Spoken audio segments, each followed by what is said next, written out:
Assalamualaikum warahmatullahi wabarakatuh. Yang saya hormati Bapak Arlan Kahru STM Ars selaku dosen pengampuh mata kuliah studi terpadu arsitektur 4 atau Stupa 4.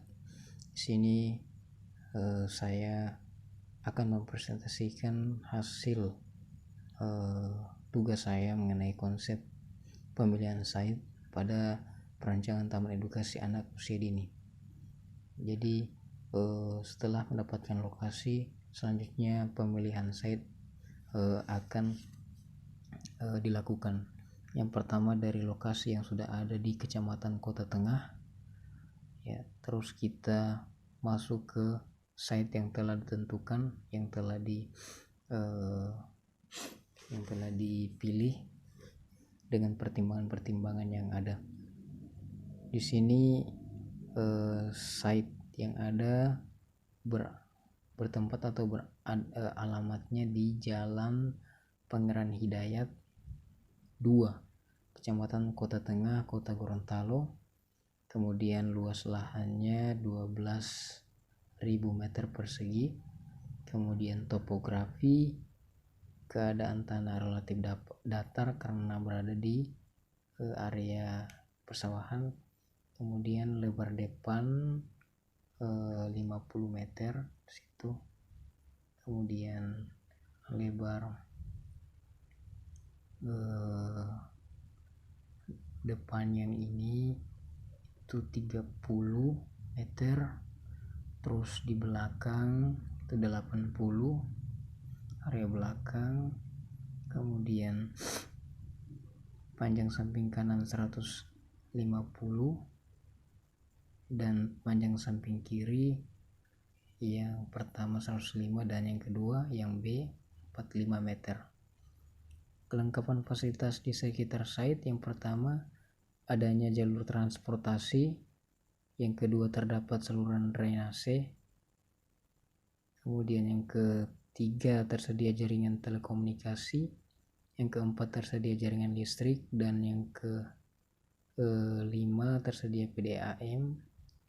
Kemudian yang keenam tersedia kelengkapan prasarana komersil atau pertokoan, tempat perbelanjaan. Selanjutnya kita masuk ke kondisi existing yang ada di sekitar Jalan Pangeran Hidayat 2. Yang pertama di samping site itu ada rumah warga. Kemudian di sebelah samping kanannya ada area persawahan dan rumah warga. Sementara di bagian belakang terdapat sawah, area persawahan juga, dan perumahan cendana. Kemudian di arah utara terdapat perpustakaan daerah yang ada fotonya ini. Kemudian kantor Basarnas. Kemudian perumahan Mispala. Kemudian di ujung jalan ke arah JDS ada tempat pusat perbelanjaan Indomaret dan pusat pendidikan yaitu SMP 3.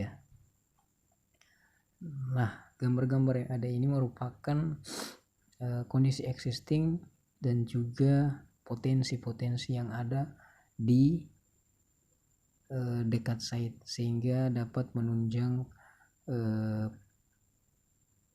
perancangan yang akan diadakan di situ atau fungsi dari taman itu sendiri.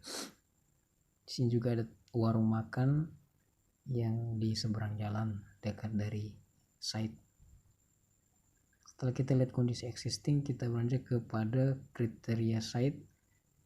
Kriteria site yang diharapkan, yang pertama memiliki aksesibilitas yang baik, memiliki sirkulasi jalan atau akses yang dapat dilewati oleh baik itu mobil, motor, kemudian dilengkapi oleh fasilitas umum seperti jalan, ada saluran drainase, dan ada fasilitas sosial seperti sarana untuk pendidikan dan lain-lain, masjid. Kemudian yang ketiga, jauh dari pusat bencana alam seperti banjir. Kemudian yang keempat, mudah dijangkau dan dekat dengan pelaku utamanya, yaitu anak usia dini, yaitu yang kita sasarannya yaitu di perumahan. Kemudian yang kelima, peruntukan kawasan yang sesuai dengan fungsi perancangan, yaitu taman edukasi anak usia dini. Potensi yang ada pada site, yang pertama, site berada pada kawasan pendidikan sesuai dengan RT/RW Kota Gorontalo. Kemudian yang kedua, site berada pada kawasan perumahan yang memungkinkan site dekat dengan sasaran perancangan. Yang ketiga, dekat dengan gedung perpustakaan sebagai ruang baca dan gedung Basarnas. Yang keempat, dekat dengan pusat perbelanjaan dan rumah makan. Ini konsep pemilihan site-nya. Oke, selanjutnya konsep analisa site. Pertama, kondisi existing. Di sini ada juga dengan tanggapan. Yang pertama, view ke arah barat berhadapan dengan rumah warga, sehingga tanggapannya tidak baik digunakan sebagai view taman karena view akan terhalang oleh rumah tersebut. Kemudian ke arah utara, view ke arah utara berhadapan dengan Jalan Pangeran Hidayat 2 dan menjadi pusat jalur transportasi dan pejalan kaki. Tanggapannya, view taman ke arah utara ini sangat baik karena menjadi pusat pandang dan sebagai identitas taman. Kemudian view ke arah timur berhadapan dengan rumah warga dan area persawahan. Sinar dan panas matahari bersumber dari arah timur. Hal ini akan berdampak pada view taman yang silau dan panas. Beberapa solusi dapat dilakukan, hanya saja view taman tidak akan diarahkan ke timur karena berhadapan dengan rumah warga. Arah timur memiliki lahan yang cukup luas sehingga bisa menjadi jalur servis. Nah, untuk view ke arah selatan berhadapan dengan sawah dan Perum Cendana. Tanggapannya akan dijadikan area belakang taman dengan menempatkan ruang yang fungsional, namun tidak akan menjadi view pada taman. Terus terdapat juga jalan aspal dengan lebar 4 meter dan juga terdapat saluran drainase. Situ foto sini. Jalan tersebut menjadi jalur masuk dan keluar pengunjung ke taman. Kemudian saluran drainase akan menjadi aliran air dan sisa makanan yang sudah diproses pada bak penampungan. Jadi sangat berfungsi untuk pengaliran air. Untuk topografinya, ya, kondisi topografi yang relatif merupakan area persawahan. Kondisi topografi yang relatif datar dengan lapisan tanah lumpur yang merupakan area persawahan. Tanah berlumpur akan dilakukan penimbunan agar mampu menahan beban yang ada dalam taman. Topografi yang relatif datar menjadi keuntungan tersendiri di beberapa spot taman edukasi anak. Namun beberapa ruang akan ditata dengan peninggian tanah atau penimbunan sebagai fungsi estetis. Ya.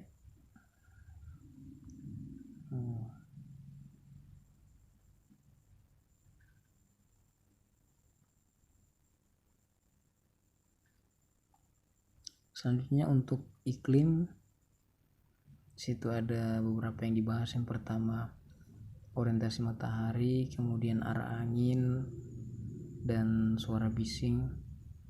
Untuk suara bising yang dapat berasal dari aktivitas kendaraan yang melewati Jalan Pangeran Hidayat 2 dan juga beberapa aktivitas masyarakat sekitar site. Solusinya pemberian pagar dan juga pepohonan dapat menyaring bunyi yang masuk ke dalam site. Untuk arah angin dari sisi selatan dan utara, berguna untuk taman. Angin yang datang harus difilter oleh pepohonan agar debu tidak ikut masuk. Selain itu, area ini akan difungsikan sebagai ruang santai. Selanjutnya untuk orientasi matahari di pagi hari, di arah timur cuaca panas dan silau karena pada sisi timur terdapat area persawahan. Oleh karenanya ditanami pohon sebagai penyaring cahaya silau dan panas. Pada waktu matahari mulai ke arah barat, cahaya silau dan panas akan berkurang, sehingga dimanfaatkan sebagai ruang bermain anak. Panas matahari dimanfaatkan untuk pemasangan panel surya sebagai sumber listrik. Yaitu konsep analisa site. Pertama, selanjutnya kita masuk ke analisa site kedua, yaitu penzoningan, penataan masa bangunan yang ada di sini. Yang pertama, di depan jalan Pangeran Daya 2 itu akan jadikan jalur masuk ke dalam. Kemudian masuk ke masa bangunan yang kedua, yaitu ruang edukasi budaya. Kemudian masa bangunan yang ketiga, gedung edukasi teknologi. Dan selanjutnya ruang edukasi sains. Kemudian ada kafe, dan yang terakhir ada jalur keluar. Ya, merupakan nanti kondisi sirkulasi yang ada di dalam taman akan disesuaikan dengan kondisi yang selanjutnya kita lihat di konsep penampilan taman. Kemudian untuk output ada gambaran sedikit mengenai perancangan yang akan diadakan. Yang pertama, pintu masuk berada di depan, kemudian akan dilakukan pemagaran di seluruh sisi site. Kemudian juga dibuatkan jalur servis di samping di arah timur.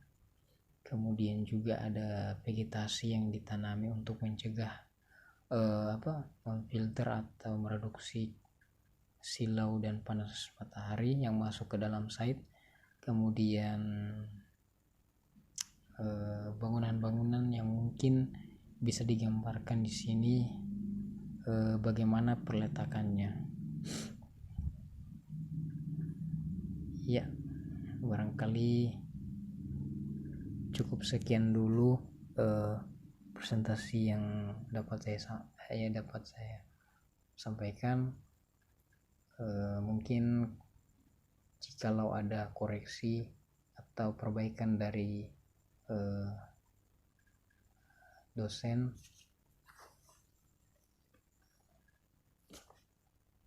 bisa saya akan menerima saran dan masukan dari dosen tersebut. Baik, terima kasih. Lebih dari kurangnya saya mohon maaf. Wabillahi taufiq wal hidayah. Wassalamualaikum warahmatullahi wabarakatuh.